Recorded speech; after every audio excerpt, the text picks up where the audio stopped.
this is a very emotional and special moment for me now. I just want to make 3 very short remarks before moving on to your questions.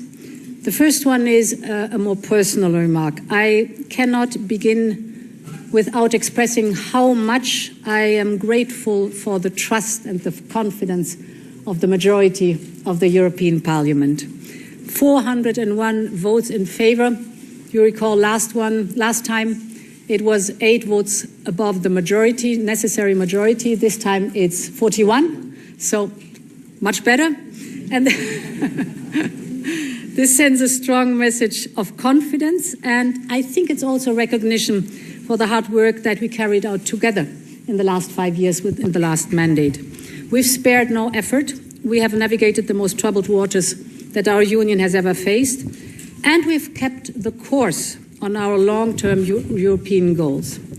I also want to thank you, Roberta, the group leaders of the democratic forces in Parliament, and all the MEPs for the excellent cooperation, including during the last mandate, but also for the very substantial exchanges we have had over the past 2 weeks after the elections, and now the past 2 weeks till we are here.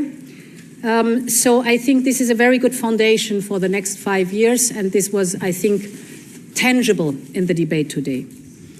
Second, I want to highlight that I was very happy to have the opportunity to carry out a real pan-European electoral campaign.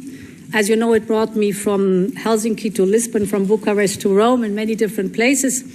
I engaged with people from all walks of life, and I enjoyed taking part in a series of the TV debates we had with the other candidates. I think this makes our European democracy much more vibrant. And finally, let me walk briefly through the next steps indeed. I will focus on building now my team of commissioners for the next 5 years. In the coming weeks, I will ask leaders to put forward their candidates. I will, as I did last time, write a letter and ask for the proposal of a man and a woman as candidates. Only exception, like last time, when there is an incumbent commissioner that stays. And then I will interview the candidates as of mid-August, and I want to pick the best prepared candidates who share the European commitment. Once again, I will aim for an equal share of men and women at the college table. The new team will get ready for successfully passing then the Parliament hearings, and then I will again seek the confirmation of this House. Thank you very much.